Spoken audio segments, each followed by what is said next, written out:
So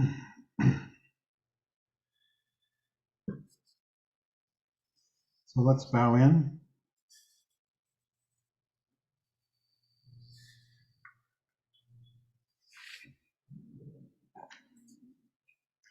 Welcome to the Buddhist Path of Awakening course.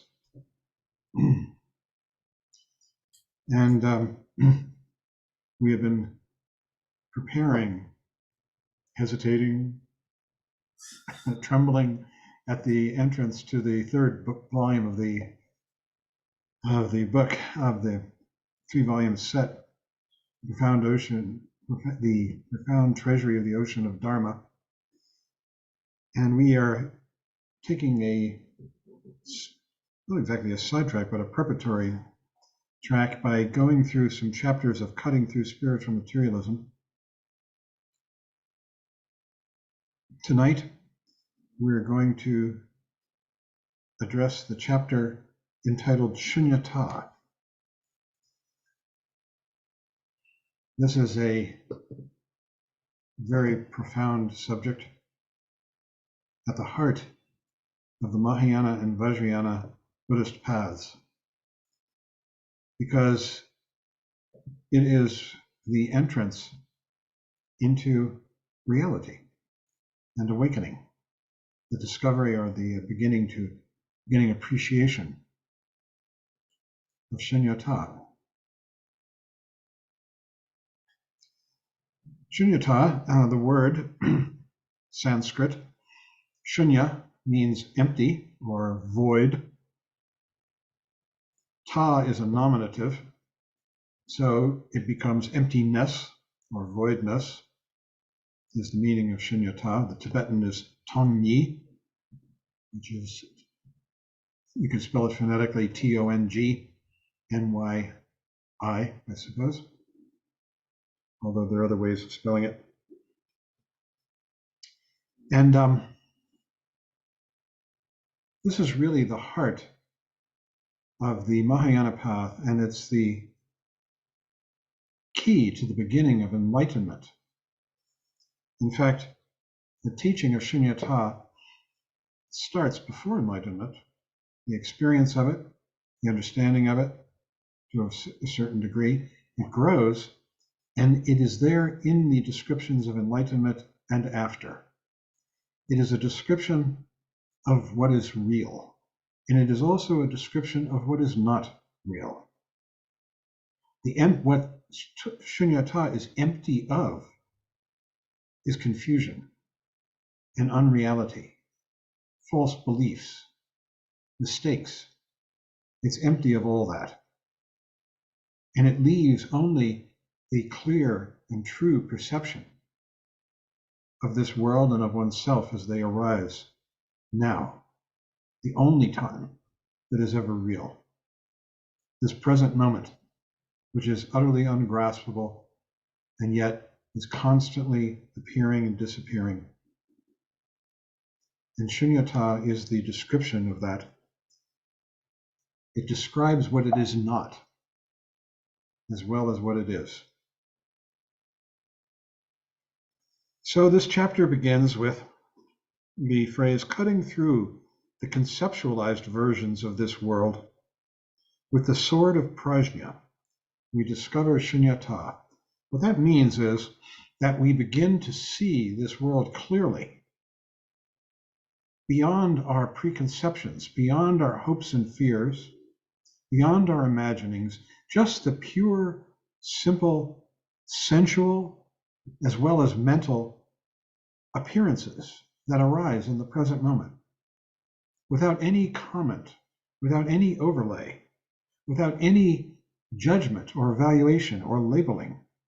We just see it as it is, and we know what it is as we see it.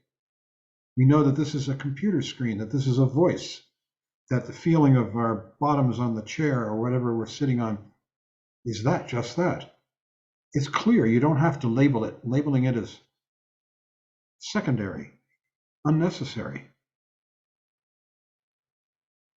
So what Shunyata is the perception of this world stripped of the conceptualization that contains dualities, I and other, hope and fear, wishing things were otherwise, stripped of all that, naked as it is. It's utterly simple. It requires no effort. In fact, effort will only cloud it.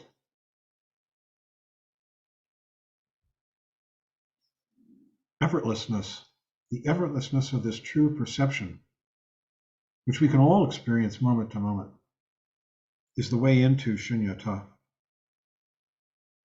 So Trungpa Rinpoche says we'll examine the Heart Sutra, in which the Buddha hardly speaks a word. He says very little, but rather his presence inspires a conversation between two of his students. And this is one of the 12 styles of presenting the Dharma. I tried to find what the other 11 are. I can't find them. If anybody can, I'd appreciate knowing what the other 11 styles are. I'm sure we can make them up. And I'm sure they're somewhere. So the two students are Avalokiteshvara, the Bodhisattva. This is a person who has already entered into the Mahayana path and who has an understanding of Shunyata, and who represents enormous compassion, because the appreciation and the understanding of Shunyata opens one's heart to the beauty and the tenderness and the suffering of the world. And he has a conversation with another of the Buddha's students, Shariputra. Shariputra is a Hinayana monk at the apogee of the Hinayana path. He's an arhat. That means a very accomplished Hinayanist. And they have a conversation inspired by the Buddha's presence. So the Heart Sutra begins, "Thus have I heard. Once the Blessed One was dwelling in Rajagriha." Rajagriha is an area of northern India. It's where Bodh Gaya is, where the Buddha attained enlightenment. And there's also where Vulture Peak Mountain is. And this is where he is. He's teaching on the top of Vulture Peak Mountain.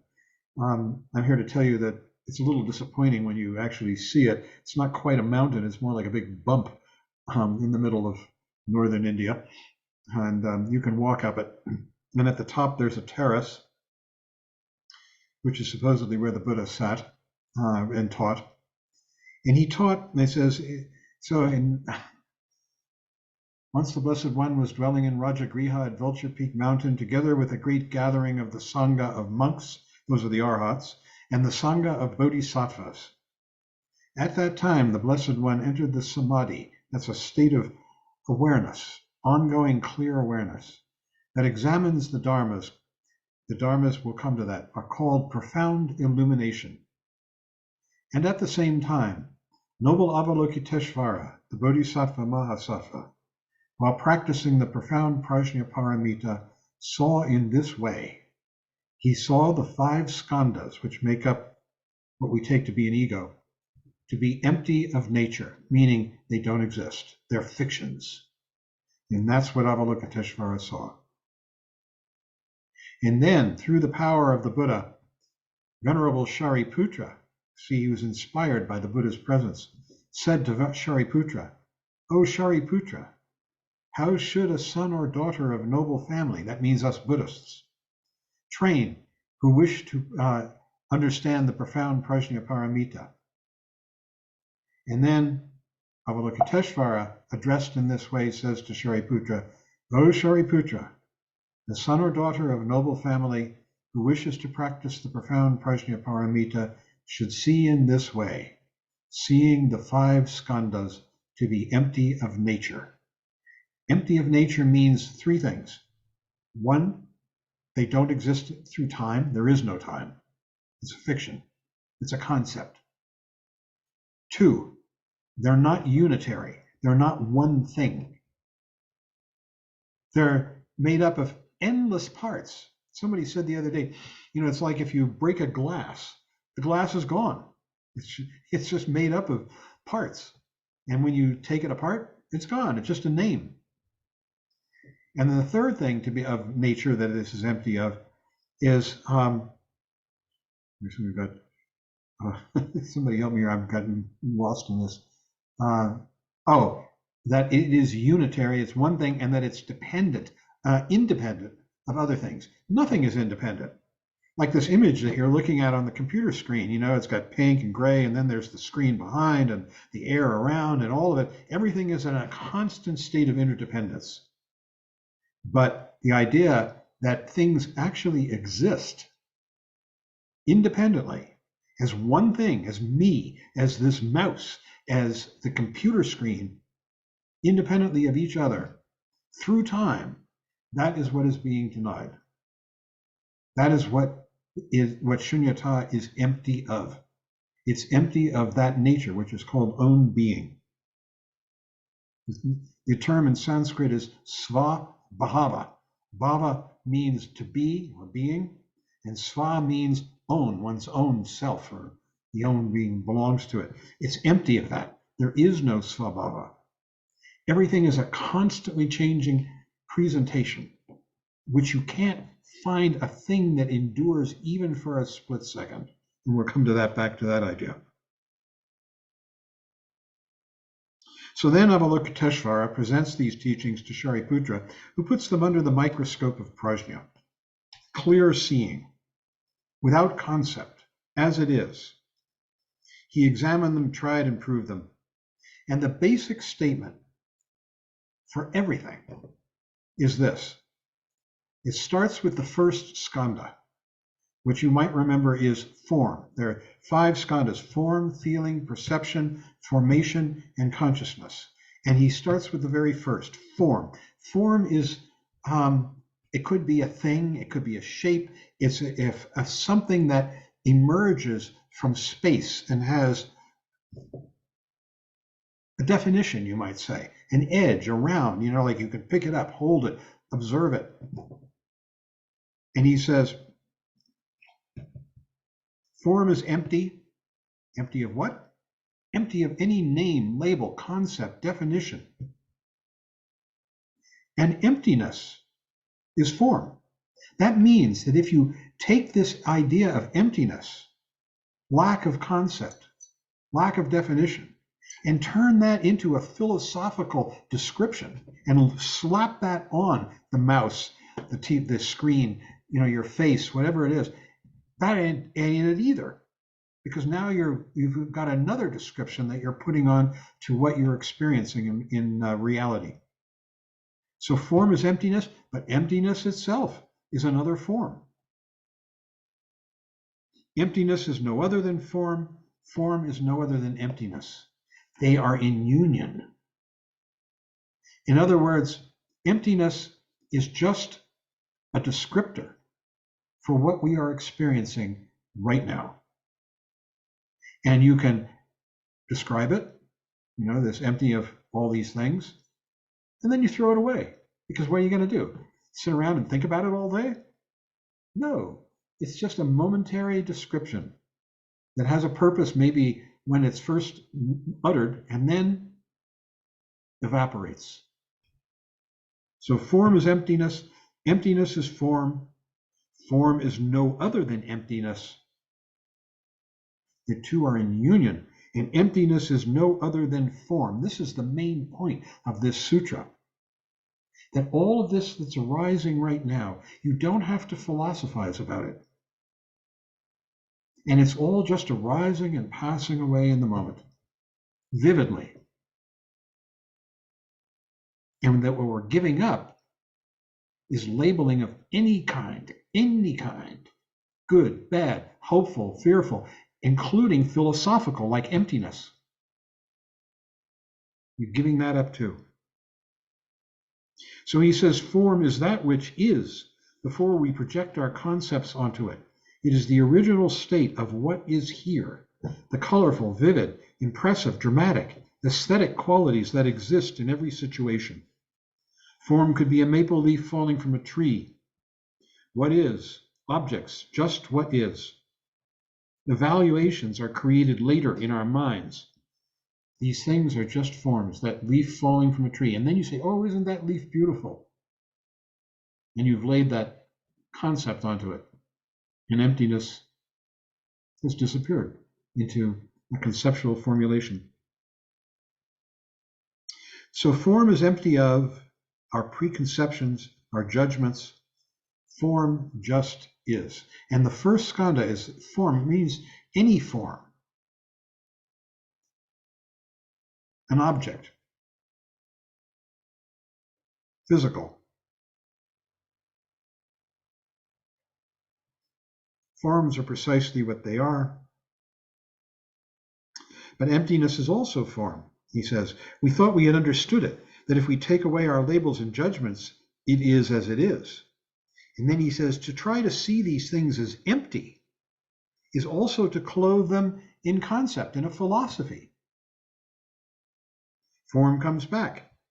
Taking away concept could actually be an escape, a new philosophy, an answer, in quotes.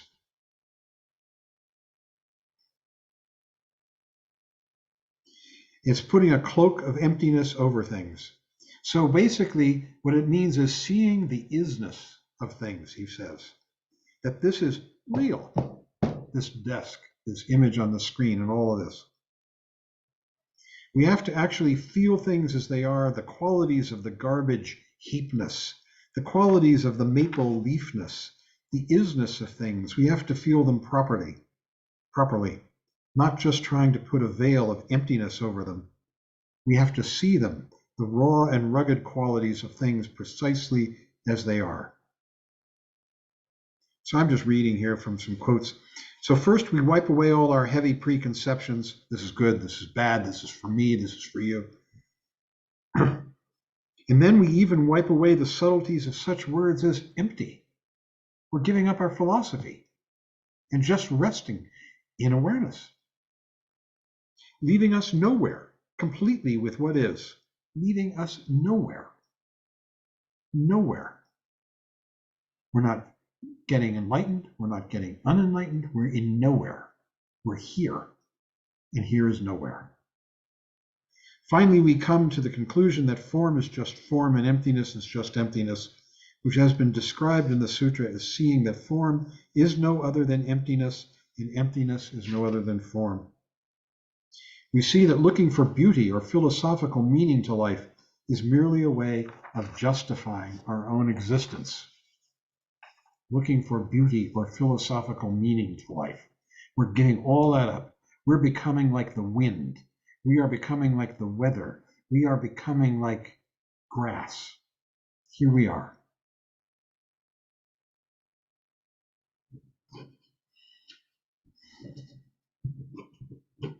He says, things are just what they are, and we do not have to see them in the light of some sort of profundity.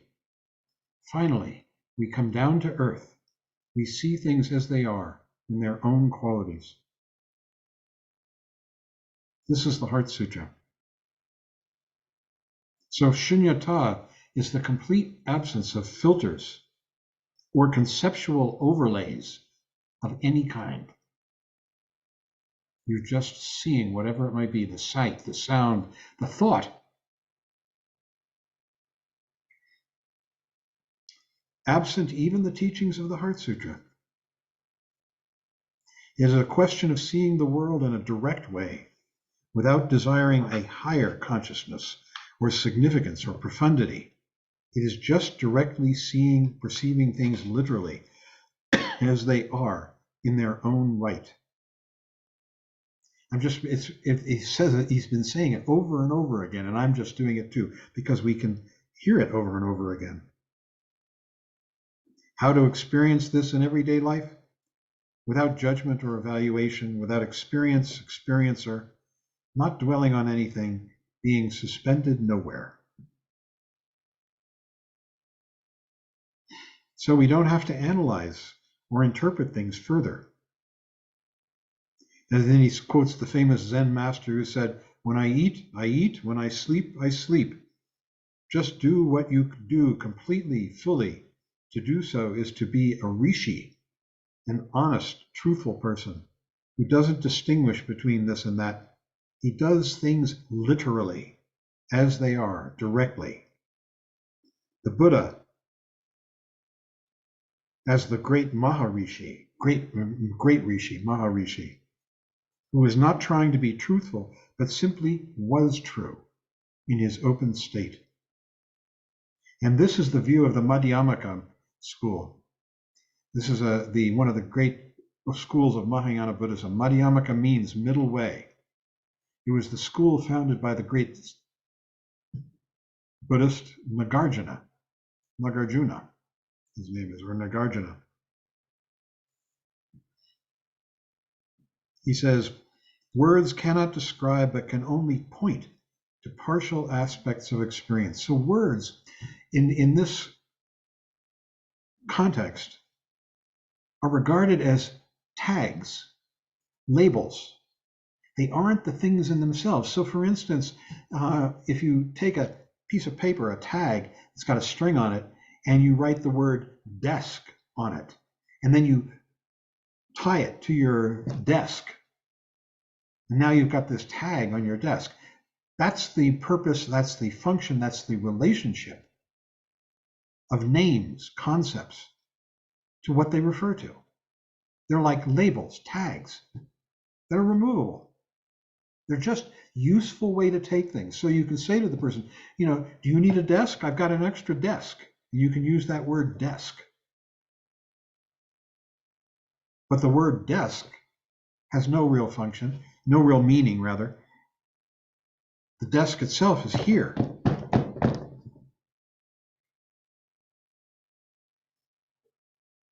He says, in fact, it is dubious that one can even speak of experiencing reality, since that would imply a separation between the experiencer and the experience. And finally, it is questionable whether one can even speak of reality, because this would imply the existence of some objective knower, some all-knowing person, outside and separate from it, as though reality were a nameable thing with set limits and boundaries. So you can't even really talk about reality, because that's sort of glorifying yourself. You're saying, oh, I, who don't exist, am a knower of reality. So the Madhyamaka school simply speaks of as it is. The Sanskrit is ta-ta-ta, as it is. All of this that we're sitting here in the middle of is as it is, ta-ta-ta. And a Buddha, an enlightened person, is one who has gone to ta-ta-ta. And so his name, one of the epithets of the Buddha is Tathagata. Gata means gone to. Ta-ta-ta, Tathagata, gone to suchness, gone to as it is, gone to the real. So then he talks about the other approaches to trying to get to reality, describe it, all of them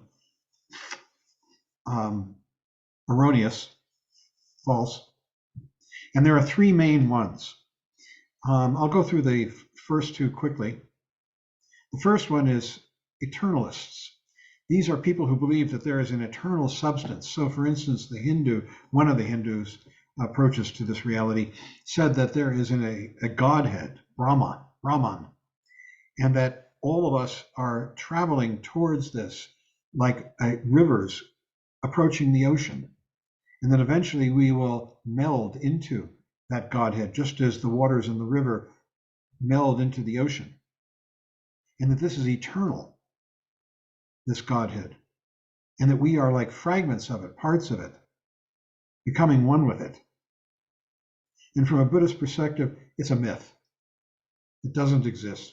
It's another conception, another dream. There is no such thing. Find it, point to it. The second one that the Madhyamakans debunk is the idea of nihilism. Nihilism says there's no life after death, so there's no meaning to this life. No one's going to get punished. No one's going to be rewarded.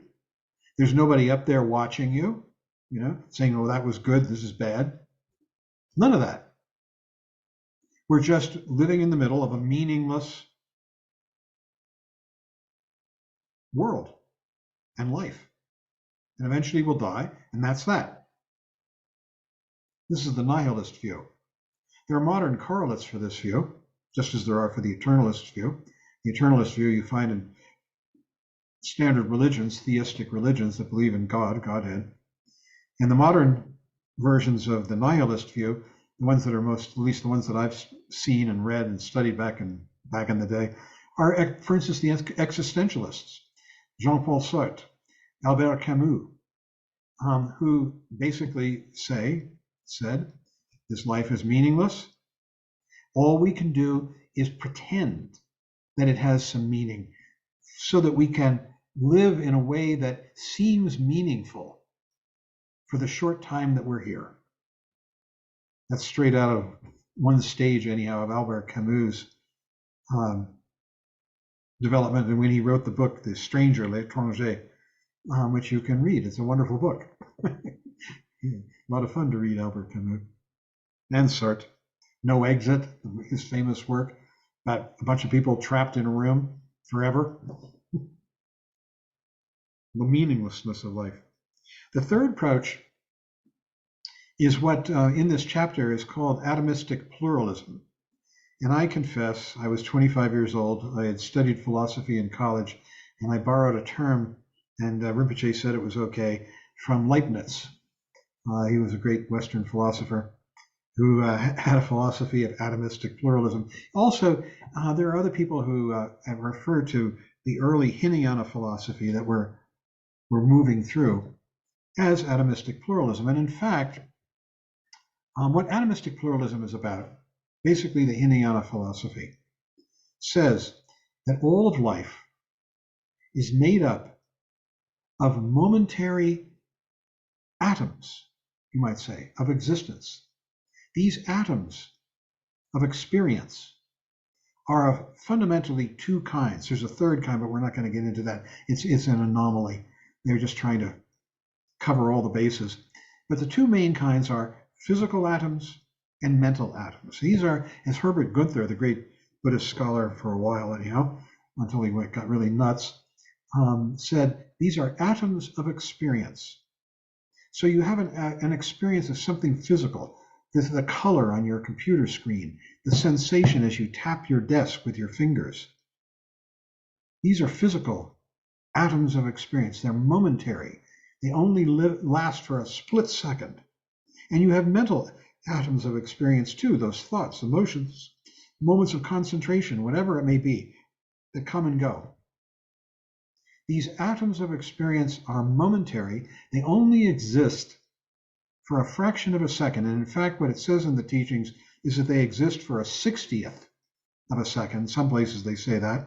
Other places they say, if you took 60 flower petals and stacked them one on top of the other, and then drove a pin through them, the amount of time it takes for that pin to pierce one petal is the amount of time that a dharma, an atom of experience, exists. And then it appears, it endures for a split second, and then it's gone. And this applies to our experiences of the physical world as we look around, as we tap our chests, as we feel whatever we're feeling, taste whatever we're tasting, and so forth. And it applies to our experience of the mental world. So the Hinayanists constructed a description of this world based on the different kinds of atoms. And I'm going to give you, I've already put it in chat, but I'm going to put it in again. Hold on a second. A description of each school. See what happened after the Buddha died? The Sangha fractured. We're familiar with that. And it fractured into what were called the period of the 18 schools. Each one of these schools had its own list of dharmas. They just sat around and said, okay, let's come up with a list of all the things you can experience, mental, physical, and other. And in fact, there was a Buddhist scholar, I think he passed away, named Stephen Goodman. Some of you may be familiar with him and his work. He was a student of Tartang Tulku. And he used to organize little things where he got students together and they'd sit around and they make up their own list of dharmas. I'm going to show you the list of a particular one of the 18 schools, the Sarvastivada school. Sarvastivada means, Vada means doctrine, and Sarvasti means everything. So it's the doctrine that everything exists. And I put it in chat, but you had to have been here early. Let me put it in again. This doctrine, it's called the 5 skandhas, the 12 nidanas, and so forth. I'm going to put it in again. Just give me a second. There we go. So all of you now can download this doctrine, this document, and I'm going to bring it up and share it on screen, I hope.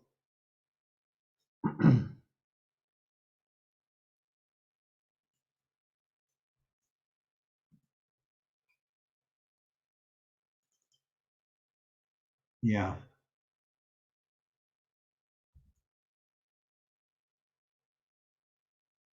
And there's a purpose for this that you will understand in a minute. I'm not seeing the link in the chat. You're not, I put it in chat. You're not seeing it? No. No, darn it. Yeah, I see it. You see it? Nope, nothing. Let me try it one more time. How Don, appropriate. make sure you said to everyone.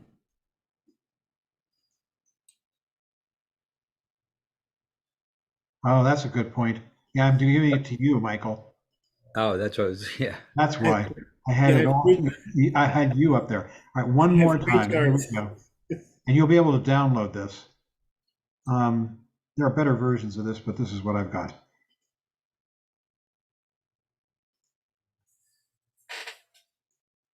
Okay, everybody should have it now. That looks better. 5 skandhas, 12 nidanas, the 12 nidanas, the 18 dhatus, and the 12, and it goes on.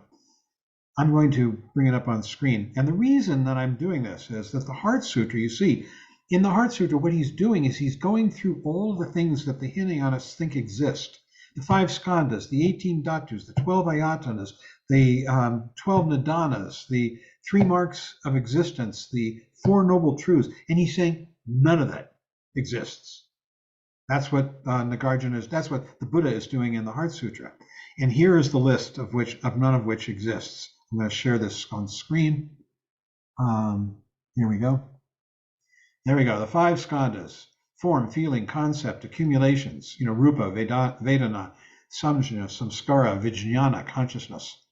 The 12 nidanas: ignorance, formation, consciousness. We've studied these a while back. These are the explanation of how karma happens. And these are all dharmas. These are all mental things that exist from time to time. Form up here under the 5 skandhas has 11 different dharmas, 5 organs and their objects, plus this ringer called avijñapti rupa, which is an element with no manifestations. And why they came up with that, who knows? It was some problem that they had philosophically. And then there's feeling, 1 dharma, that's Vedana. Concept, 1 dharma. Samjna. Accumulations, these are samskara. All the other mental dharmas, and then consciousness, vijnana, 1 dharma. These 11, 1, 1, all the others and 1 add up to 75. These are the 75 dharmas. The same thing with the 12 nidanas. If you add them all up in different ways, they come up to the 75. And the 12 ayatanas do not, because they're not explaining everything the same way. These are different organizations of these dharmas, these elements of experience, material and mental, to describe different aspects of life. The 18 dhatus, they describe cognition, the eye, the visual object, and the sight consciousness, which looks through the eye and apprehends the visual object. The same for the ear, the nose, the tongue, the body, and the mind. There is a mind, an organ, which sees mental events, objects, and what sees it is the mind consciousness. And then there are the 8 consciousnesses: visual, auditory, olfactory, gustatory, tactile, mental, the defiled mental consciousness, and the alaya vijnana.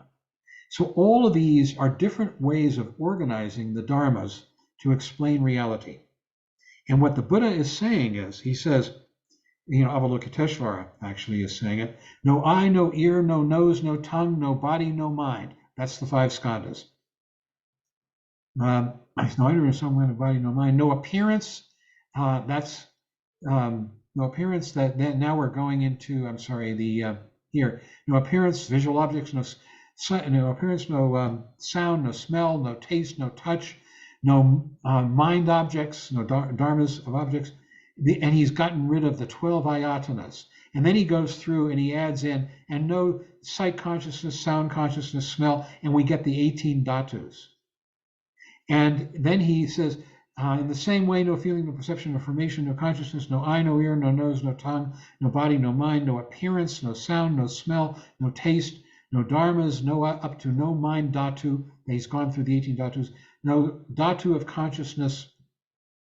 And then he goes through no ignorance, no end of ignorance, up to no old age and death for the Four Noble Truths. So what he's doing is he's denying the existence of anything. That's what the Avalokiteshvara is saying on the Buddha's behalf.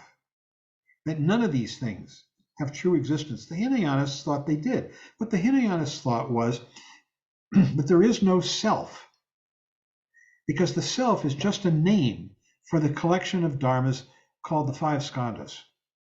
And it doesn't actually exist. In the same way that if you talk about a cart, well, a cart is made up of the cart bed, its axles, its wheels. If you remove those things, where's the cart? The cart is just a name. In the same way, the self is just a name for the collection of the five skandhas.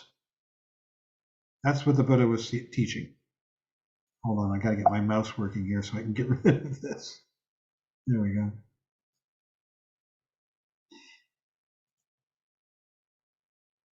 And that's what the Heart Sutra is saying.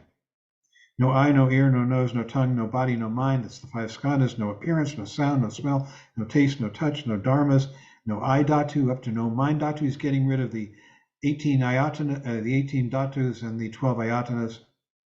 And then no ignorance, up to no old age and death. So much for the Four Noble Truths. The 12 nidanas. No ignorance, up to no old age and death. No ignorance, no. I can't recite it. I have to go through it all at once.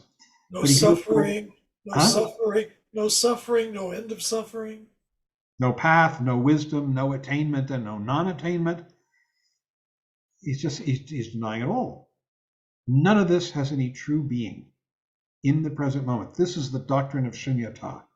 And he's denying that anything exists as the Hinayanists thought it did with these little atoms of experience.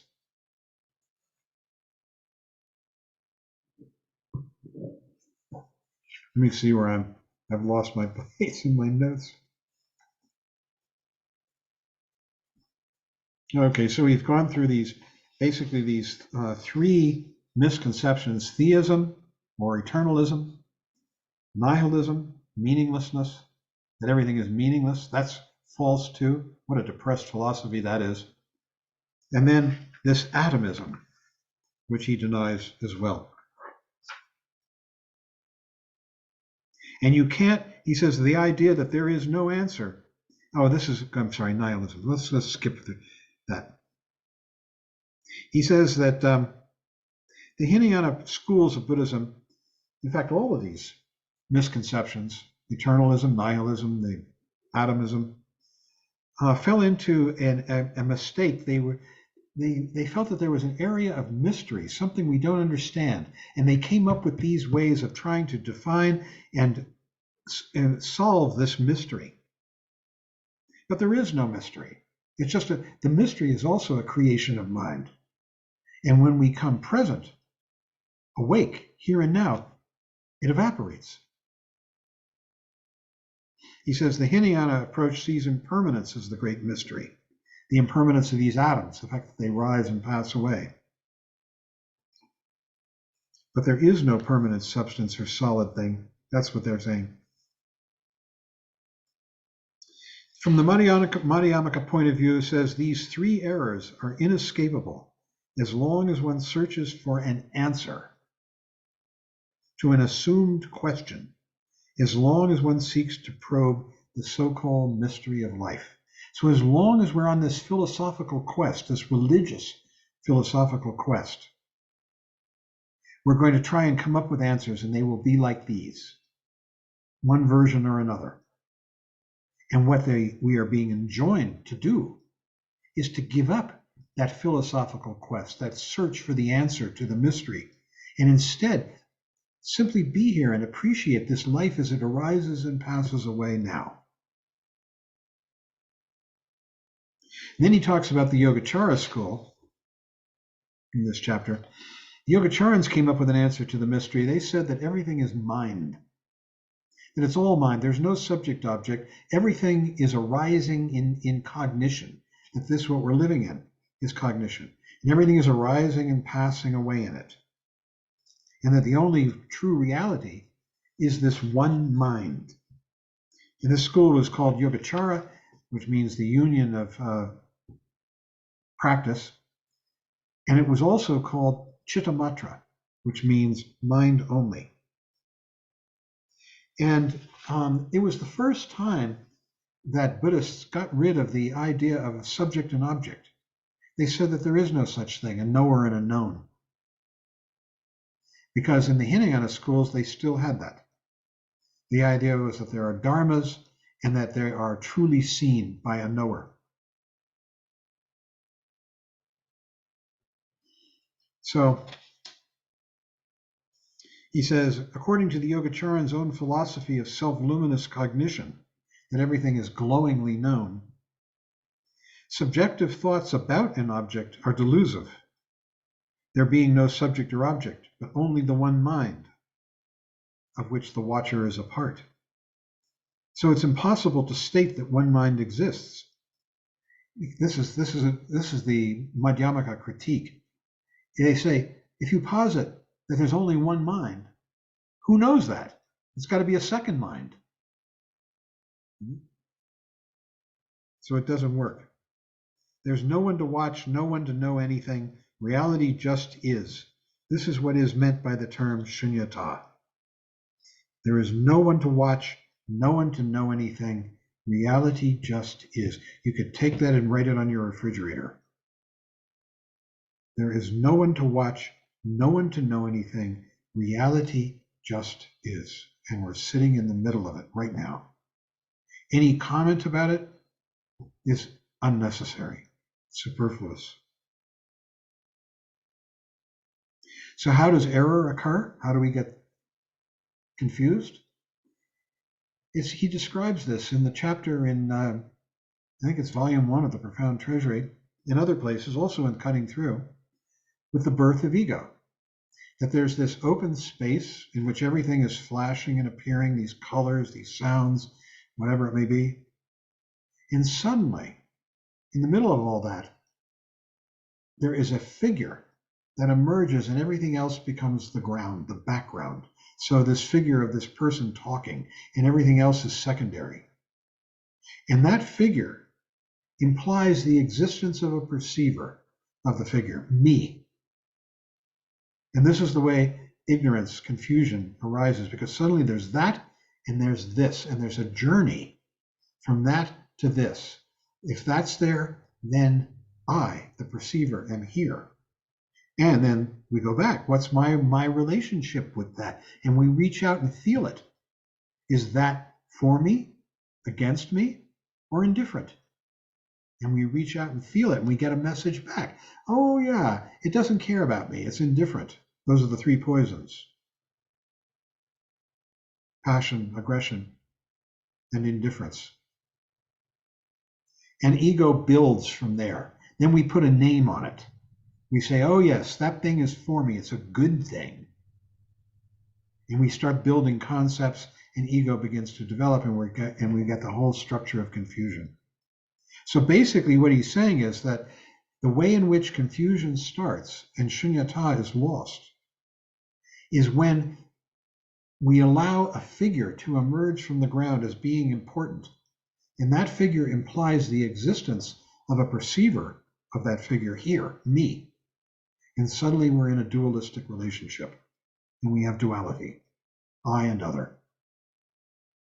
And what we're coming back to, again and again, is letting all of that go, that mental creation, and just coming back to clear, open awareness of this world as it happens right now.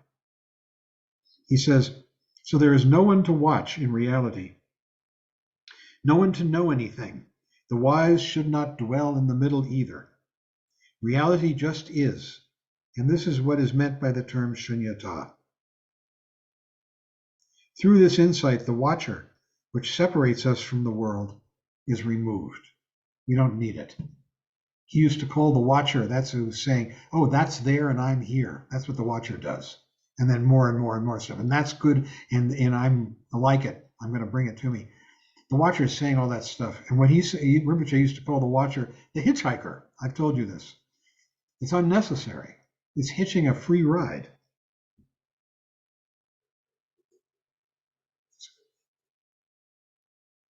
Oops, sorry, hold on a second.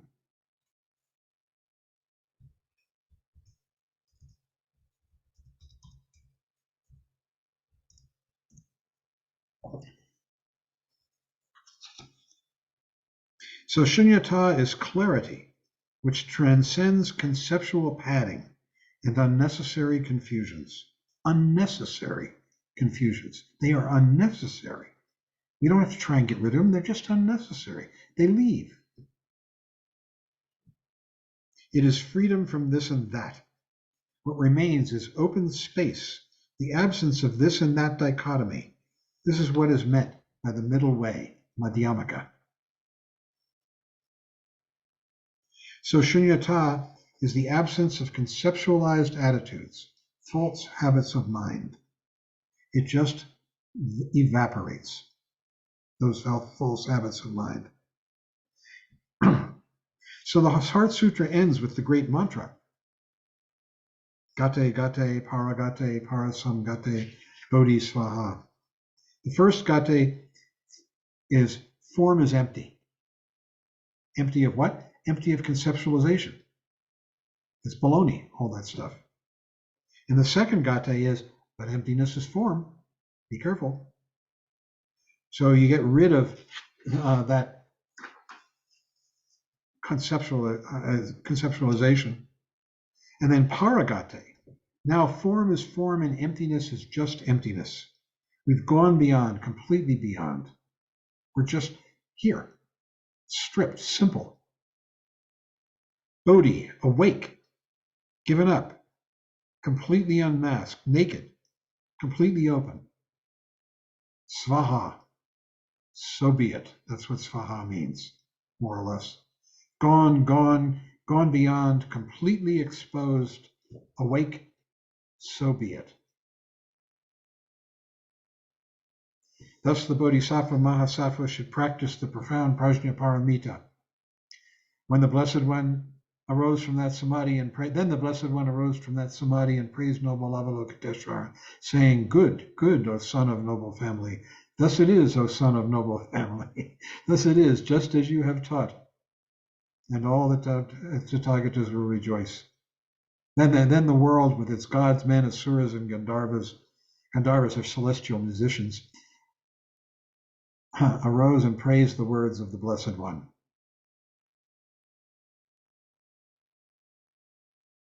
But actually it was Avalokiteshvara.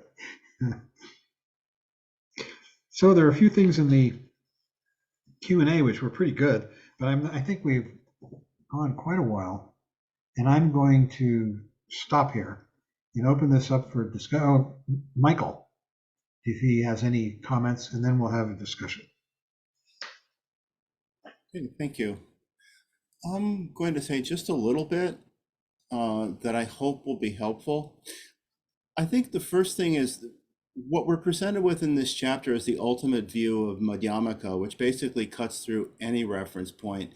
But it's actually helpful to go back and look at some of the previous schools of thought that are mentioned in this chapter to see how they also can be helpful in getting us to let go. Because basically that's what the path is about. Letting go of fixed ideas, letting go of preconceptions, and letting go of fixations. And I think to start with, the first thing is to realize that eternalism and nihilism actually characterizes more of our experience than we might admit. We might conceptually say, yes, we know that things are impermanent, we know that things are empty, but in terms of how we actually live our lives, we generally speaking have pretty good sense that there's me, I here, and then there's this world of things around us that in various ways attract or repel us. Moment to moment, that's how we tend to think, unless we, through our practice and through our study, wake up and take a more in-depth look at what experience actually is.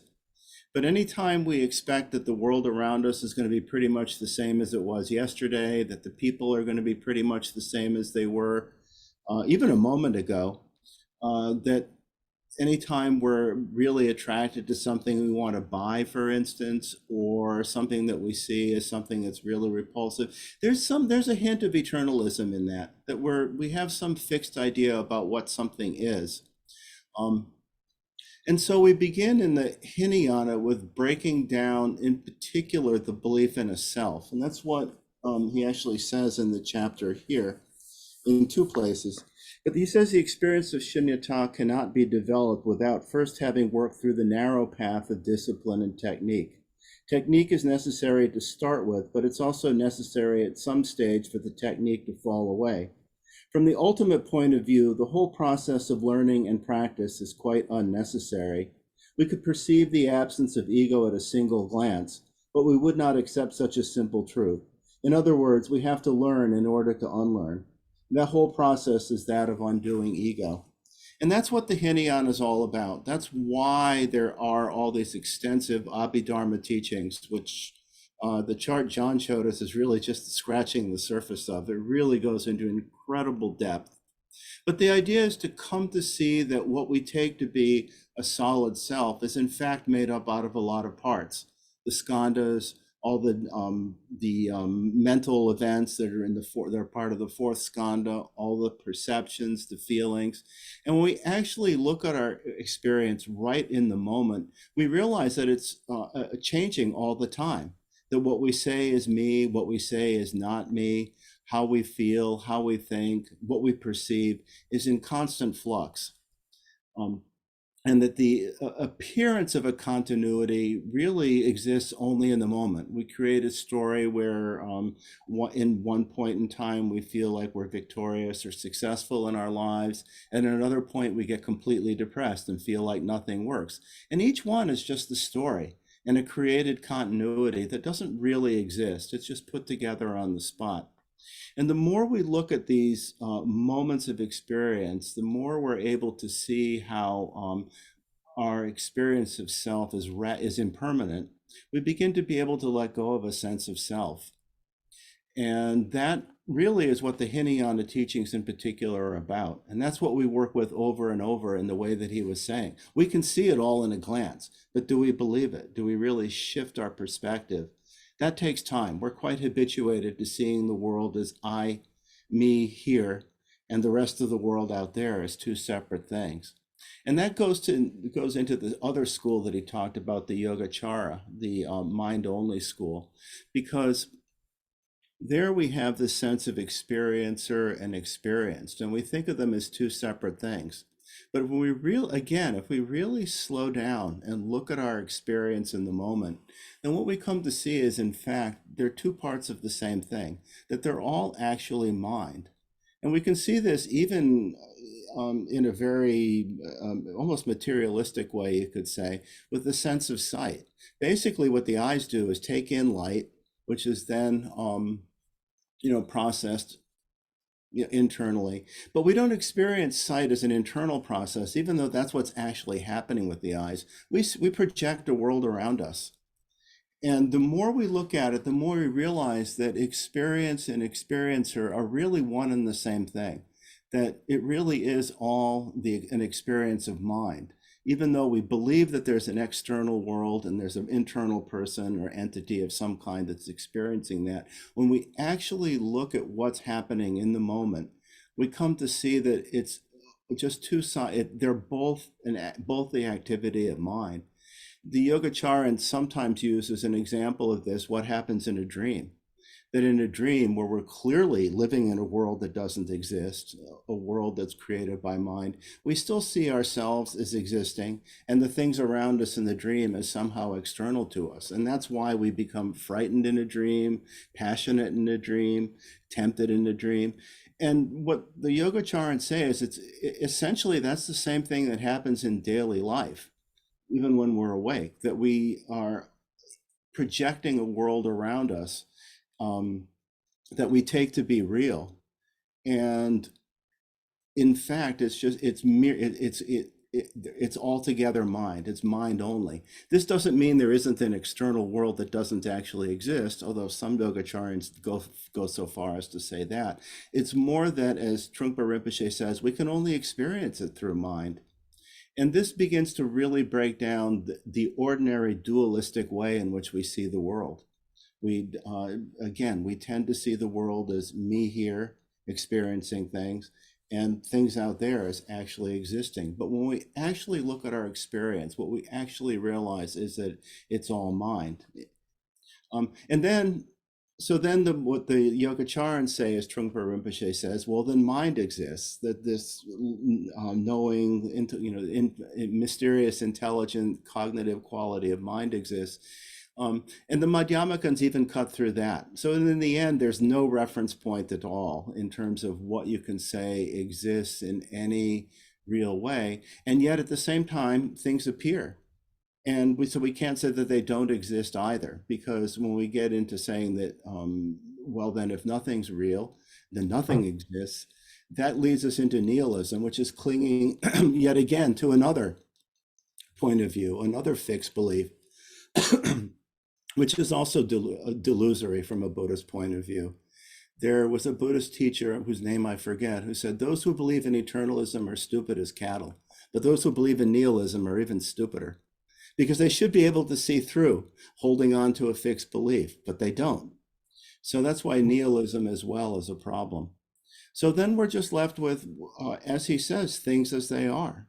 Direct experience without any kind of cognitive filter, any kind of reference point that we hold on to say, to separate ourselves from the world around us. So again, I just wanted to add a little bit, but that's what I had to say. So I guess now we should open it up for questions. Hopefully that didn't confuse too much.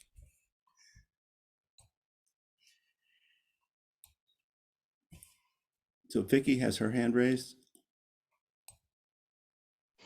Hi, thank you, John, and thank you, Michael. I appreciated your comments, Michael. I was a social science major, and this just made me remember a couple courses I took in phenomenology and phenomenological psychology. So I just posted in chat just kind of a brief description of that. But this seems what you've been talking about tonight to be much more full-bodied and full-colored in terms of sort of describing, what's going on. But I just wondered, probably no one's heard of phenomenology. It was just a weird social science course I took, but this sort of, it just resonates a little bit with my memory of it. Does it, would you have anything to say about that, John? I mean, well, what I remember of phenomenology is that it's the study of what actually exists, phenomena. And other than that, not too much. Yeah, it says it concentrates on the study of consciousness and the objects of direct experience. So that whole direct experience focus and being in the now, I sort of hold those two together. Yeah, maybe it's getting towards that. Yes.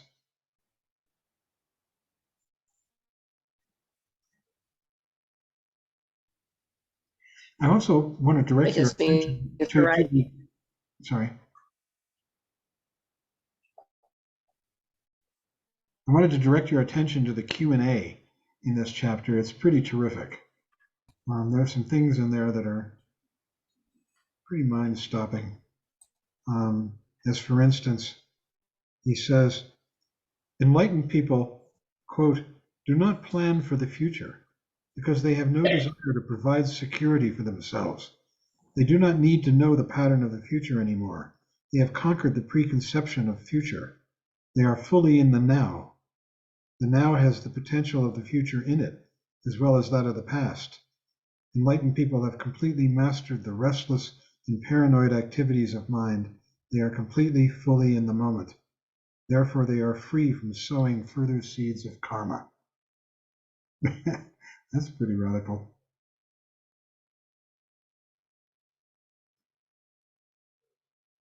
Meg.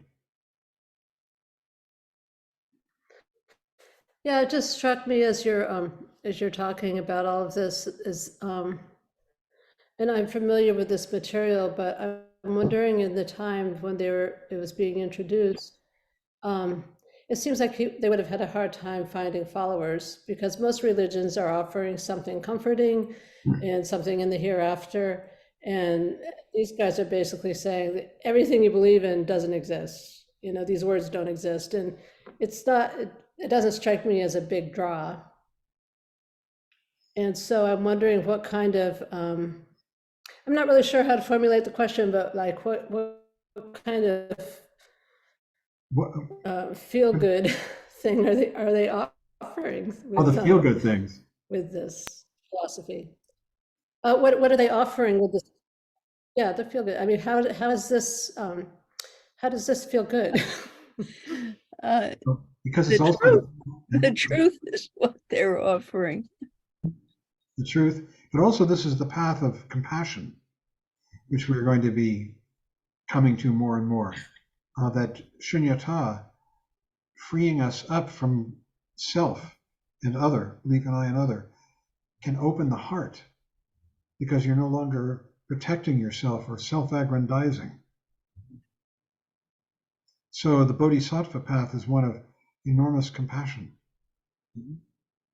And I mean, Mahayana Buddhism, of which Shunyata is the central concept, spread from India throughout China, Japan, Korea, Mongolia, a bit into Vietnam. It just had enormous success.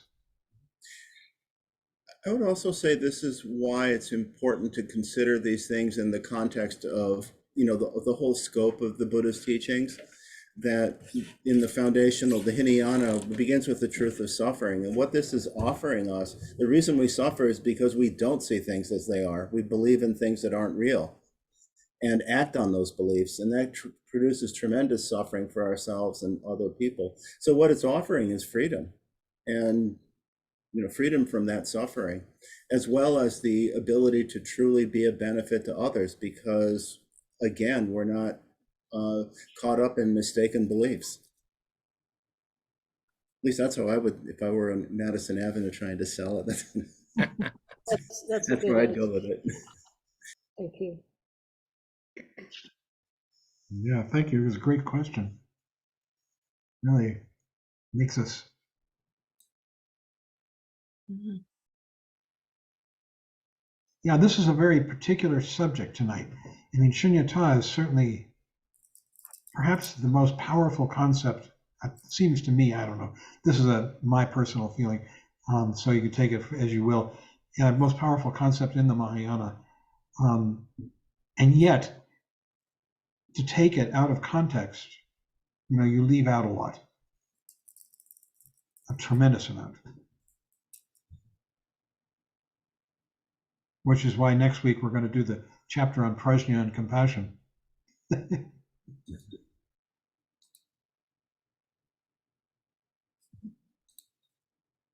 have a hand up. Okay.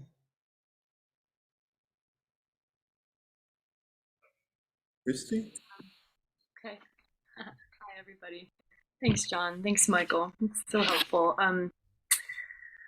So I guess this is just kind of like a logistical. So in the Heart Sutra, you have Shariputra talking to Avalokiteshvara, and so how is the Buddha like communicating? Because don't they live like way after the Buddha, right? Or like hundreds of years later? No. No, No. contemporaneous. They were his students. Oh, okay.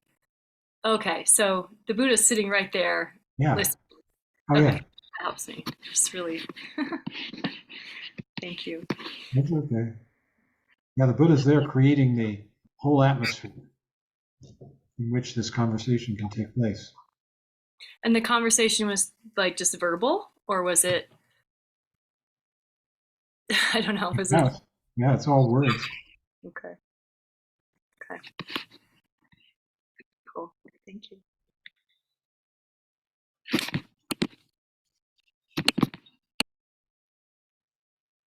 Jane?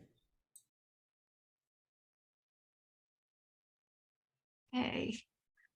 I have a big question and a little question. This is way above the Shunyata is way, way above my pay grade. But the little question is found on page 189, and John talked about this. It's the idea of the isness of things. And I'm just going to read it and then ask the question. This is the little question. In the middle of the page, he says, 189, we have to actually feel things as they are. The qualities of the garbage heapness and the qualities of the maple leafness, the isness of things. We have to feel them properly. So I have a little problem with the word properly, what that really means, because we're talking about feelings, not just trying to put a veil of emptiness over them. That does not help at all. We have to see the isness of what is there, the raw and rugged qualities of things precisely as they are. So does that mean that the isness of things is or are, I'm not even sure which is the right verb, the same for everyone?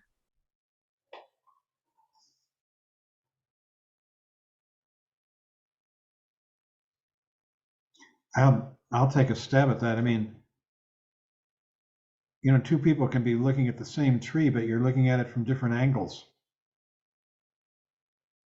because you're not standing in the same spot. So that we would all experience or feel the isness of things differently. Seems to me, but I mean, yeah, seems to me. What do you think, Michael? Okay. Oh. That's a great question. I agree. I think everyone has their own world of experience. Right. Okay. Right. What's behind that?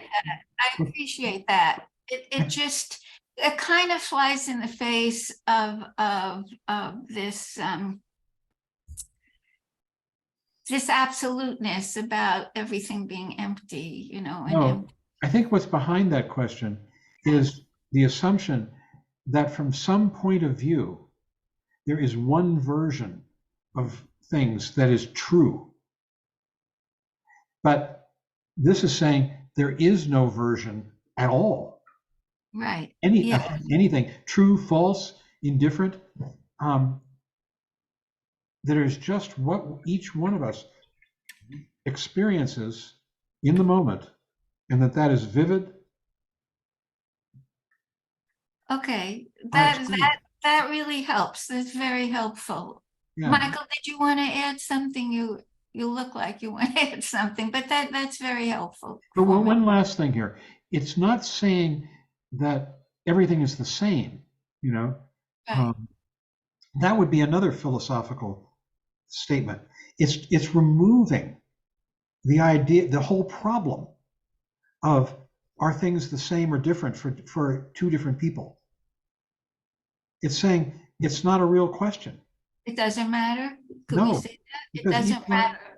Yeah, each one of us experiences whatever we're experiencing, and you can't get into our minds and compare it. And not only that, that would be secondary. That would be an afterthought. Okay. So the isness is what we feel it is for us individually. There's not a universal isness. Yeah. I think you're right. I think that's it. Okay, so now the big question, that was the little question. Uh-oh. So conceptually, because we're not supposed to, I think, have conceptualize, what would this philosophy or this thinking, how would it interpret the fact that there's a universe?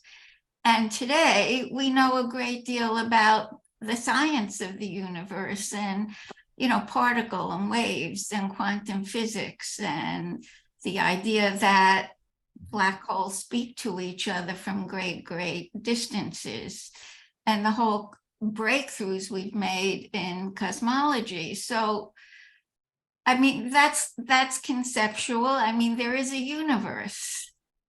And we are part of that, you know, because we've got cells and we have particles and we can communicate to each other from great distances. And we're going to know even more because we've got these computers that can now fill in what we can't do and can't calculate because they're smarter than we are in that way.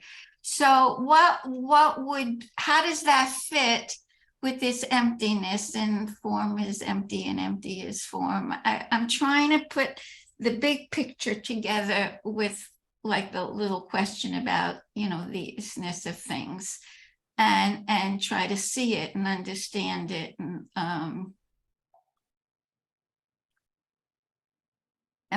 put my arms around it, you know. So I'm struggling. I just want to hear your take on all of this. It helps me. Because you're far more experienced and knowledgeable in all of this stuff than I am. I don't know about that. Can I give a half a cent here? Please. Absolutely, Laura. Yeah. So I think we're saying we don't know whether there's a reality out there or not, because the way we experience everything is through this human body. And that the shape of this, and that this human body has perceptions and senses that are molded in a sense because it's a human body. It's compared to my cat, you know, who's going to have a different experience of whatever this reality is out here. So yeah, like if you don't have sight, that's going to affect a bit what you can perceive if you have a blind. But in general, there's commonality when we have human bodies. So there's some consensus, maybe. Okay. So would there be consensus then that yes, there is a universe that we don't really know everything about, but we have the potential of a greater understanding of what that universe is? I'll just give you what the advanced Buddhist teachings say, and you can make of it what you will. And Okay, they say, Laura, thank you. And they say there are an infinite number of universes, absolutely infinite. It never ends. And that we're sitting in the middle of, they call it, or the English word that I've seen to translate it is chiliocosm. And it is all a creation, you know, of the moment, constantly changing, utterly infinite, without any here or there, beginning or end. And that we make it into something much smaller, you know, Boulder, Colorado, or Westchester, you know, New York. And I'll add something else that that's great. Right, I get it. Well, I'll add something else, which is that different beings experience the universe in very different ways. And this is something you can read about in various teachings. That, for instance, to us, a pile of dung is something disgusting, unless we, you know, but to a dung beetle that thrives on it, it's a feast. So the perspective that we have on the universe is really based on causes and conditions, and you know, so it ends up that there isn't something absolute about how things are. It's all in the different relative experiences that we have and that different beings have. It's said that water to us quenches thirst, but to a hell being, water is seen as fire and it's torment. Right. But I have more trouble with that since we can't actually see the hell realm, although we can imagine it. But we can see that the different animals clearly have very different experiences about the world, find things delightful that we have no interest in, or repulsed by things that we find attractive. So that there is an external world of some kind, but it's our experience is based on who and what we are, and all kinds of relative causes and conditions. Yeah, Michael, your remarks are reminding me of that marvelous film, A Yak in the Classroom. I think we talked about that before, when the people in that very, very remote, the highest, most remote village in the world use the yak dung for heat. It's prized. It's a prized thing, and they give it as a gift to this guy from Australia or whatever he was from, so he could heat his food up, or his house, or whatever. So yeah, that's different from the way we can see that here in the dark West. Yeah. Thank you, everyone. This is so helpful, because I'm struggling with all of this all the time. I mean, but it just fascinates me. I love it. If we really reflect on what these things are saying, it is unsettling. There's nothing about it. If we really look at our experience and really say it's unsettling. It's meant to get us to look more into our experience and let go. Wait, Mark, Mark's hand is raised. Hi, thanks. Great chapter. Thank you, everybody. I think we have such a limited concept of what's around us. I mean, if we look at our visual field, it's very limited. How our visual field, how we sense things, our auditory field. There's so much that we don't see, and we have our five senses, and they're wonderful, and in the moment they're great, and our mind is wonderful, the six knowables. But ultimately, we really have no idea what we're dealing with as far as the universe is concerned, or the multiverse, or subatomic particles. I mean, I think we just have to go back to the Hinayana and meditation, and in the moment, and be happy with that. And whatever comes of it in the future is something we can, I guess, enjoy. But I think the whole point of this, isn't it, to just kind of let go of that? I mean, emptiness is form, and form is emptiness. I mean, isn't it kind of telling us to let all that go? Anyway, that's it. Thank you. Yeah, this is difficult stuff. Linda, you have your hand up. Now you're muted, Linda. Sorry. Would it be an oversimplification to say that all of this is designed to get to the only thing that is real, quote unquote, real and true, and that is compassion? Compassion That is, we have to clear the space. We have to come to a very specific place before we can come to what is true and important, if I could use those two words interchangeably. I think Shunyata is important because it is freedom. And in that freedom, compassion, true compassion, not a feeling sorry for, but an ability to resonate and be responsive, arises. So they're very interconnected, compassion and Shunyata. True compassion arises at the very beginning of the Mahayana path, the first bhumi, the first stage. But what is allowing it to arise is the discovery of emptiness, which only becomes clearer and more intense as the path progresses. Without that, true compassion, according to the Mahayana, doesn't happen.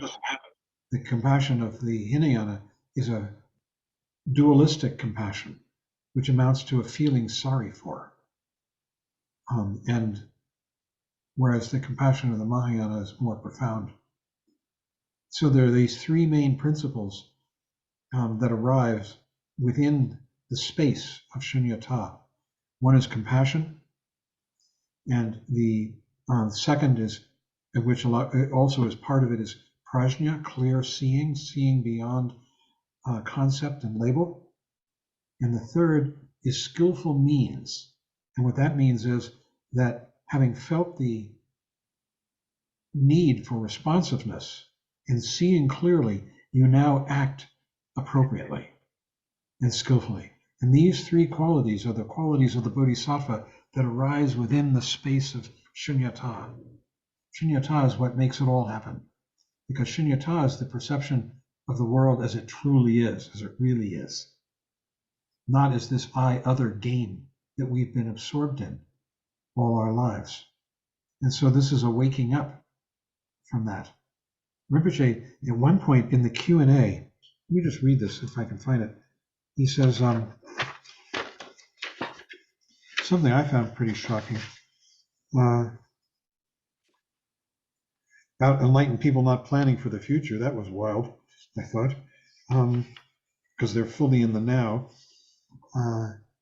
Enlightenment is being awake in the nowness. Animals live in the present, as do infant children, but that is not being awake or enlightened. They still believe in I and other and react that way. They dwell on the nowness.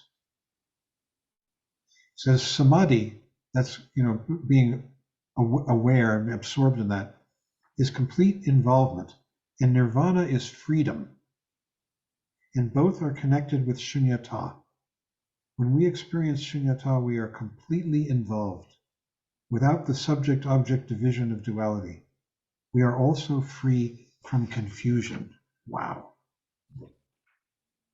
Shunyata is freedom from confusion.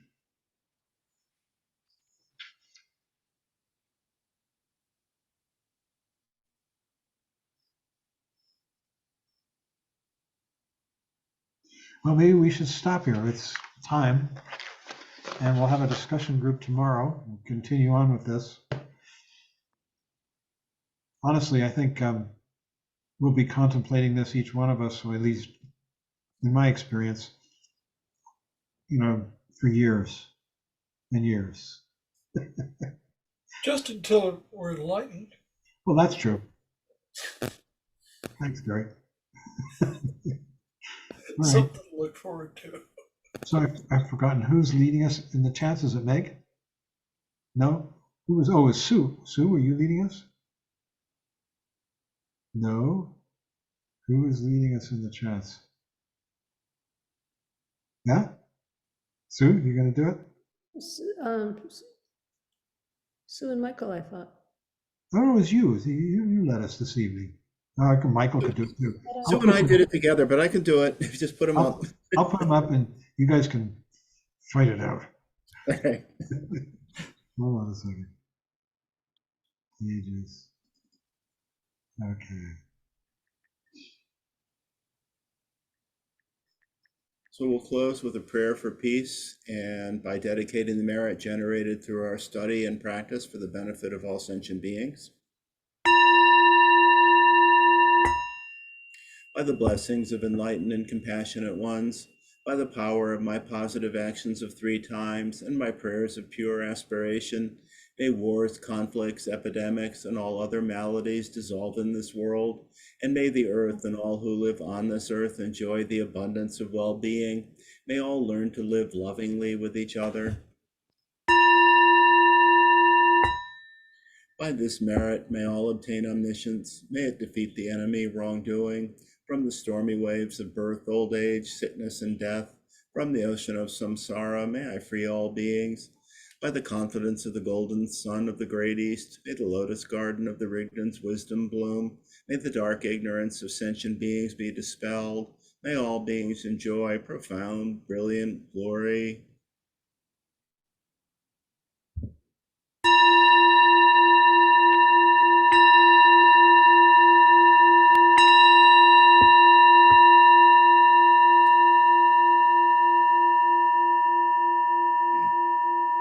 Good night, everyone.